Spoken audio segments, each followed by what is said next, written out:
ED ने दिल्ली के मंत्री सत्येंद्र जैन को 8 साल पुराने एक फर्जी केस में गिरफ्तार किया है, जिस मामले में एक नहीं, दो नहीं, 7 बार वो ईडी के सामने पेश हो चुके थे। 7 बार। कभी ईडी को उनकी गिरफ्तारी की जरूरत महसूस नहीं हुई, कभी उनकी गिरफ्तारी नहीं की गई। और इसी मामले से जोड़कर सीबीआई ने एक मामला दर्ज किया था, जिसमें सीबीआई ने कहा कि उनके पास कोई साक्ष्य नहीं। सत्येंद्र जैन को क्लीन चिट दिया, लेकिन जैसे ही सत्येंद्र जैन हिमाचल प्रदेश के इंचार्ज बनाए जाते हैं, वैसे ही भारतीय जनता पार्टी के पेट में दर्द शुरू हो जाता है। भारतीय जनता पार्टी हिमाचल प्रदेश में चुनाव हार रही है और इसी के कारण से सत्येंद्र जैन की एक फर्जी बेबुनियाद मामले में गिरफ्तारी की गई है। यह उनका उत्पीड़न है और यह भारतीय जनता पार्टी के काले चेहरे को फिर से एक बार उजागर करता है। ऐसे मामले में जिसमें सीबीआई की क्लीन चिट मिल चुकी है, आय से अधिक संपत्ति का मामला, और आप लोगों ने देखा होगा कि उस समय भी कितनी बड़ी बड़ी बातें भाजपाई चिल्ला चिल्ला के कर रहे थे। तो जांच एजेंसियों के दुरुपयोग का एक बार फिर से मामला सामने आया है। जल्द ही सत्येंद्र जैन छूटकर बाहर आएंगे, क्योंकि ये एक बेबुनियाद, फर्जी, निराधार केस है। देखिए, ये पहली बार नहीं हुआ दिल्ली में।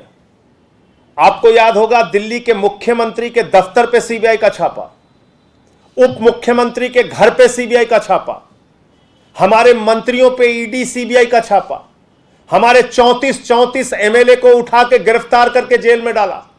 आम आदमी पार्टी को उत्पीड़न की एक नहीं, 1000 घटनाएं झेलनी और बर्दाश्त करनी पड़ी है भारतीय जनता पार्टी के इस दुर्भावना की राजनीति के कारण, जांच एजेंसियों के दुरुपयोग के कारण। एक नहीं, 1000 घटनाएं, और हर घटना में हम पाक साफ निकल के आए। हमारे तमाम विधायकों को कोर्ट ने बरी किया। हमारे तमाम मामलों में जांच एजेंसियों ने कहा कि नहीं, इनके खिलाफ तो कोई साक्ष्य ही नहीं। तुमको 8 साल से गिरफ्तारी की याद नहीं आई? ऐसी बड़ी एजेंसी ईडी ईडी ईडी चिल्लाते रहते हो। ऐसी जांच एजेंसी को तो बंद कर देना चाहिए जो 8 साल में एक मामले का निपटारा ना कर सके। 7 बार गिरफ्तारी, 7 बार पेशी हुई सत्येंद्र जैन की, तब गिरफ्तारी की जरूरत महसूस नहीं हुई। आज जब हिमाचल प्रदेश के इंचार्ज बना दिए गए सत्येंद्र जैन, जब बीजेपी हार रही है वहां पे, तो आप गिरफ्तारी कर रहे हो, ड्रामा नौटंकी कर रहे हो, सिर्फ आम आदमी पार्टी को बदनाम करने के लिए। 8 साल से आप जांच कर रहे हैं, 7 बार आप बुला चुके हैं, 7 बार पेशी करा चुके हैं, आपको कभी गिरफ्तारी की जरूरत नहीं महसूस हुई। आज आप कह रहे हैं नहीं नहीं, हम तो गिरफ्तार करेंगे। ये जांच एजेंसी का दुरुपयोग नहीं है तो और क्या है? और मैं तो सवाल पूछ रहा हूं, 34 से ज्यादा एमएलए को फर्जी मामलों में दिल्ली में गिरफ्तार करके जेल भेजा गया, जिनको बाद में कोर्ट ने बरी किया।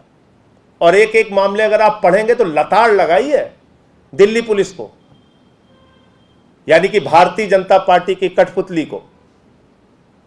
तो आप कठपुतलियों के जरिए अपना खिलवाड़ कर सकते हैं, करिए खिलवाड़, लेकिन चुनाव आप हारेंगे हिमाचल में।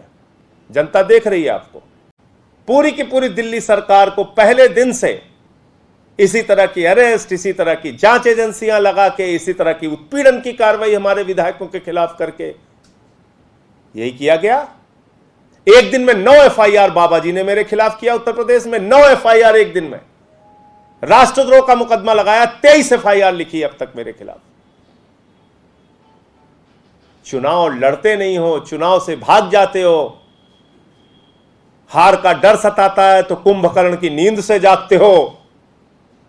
कहते हो अरे रे हिमाचल हार रहे, चलो सत्येंद्र जैन को अब गिरफ्तार करो 8 साल पुराने मामले में, जिस मामले में सीबीआई क्लीन चिट दे चुकी है। कह रही नहीं नहीं साहब, हमारे पास तो कोई साक्ष्य नहीं है।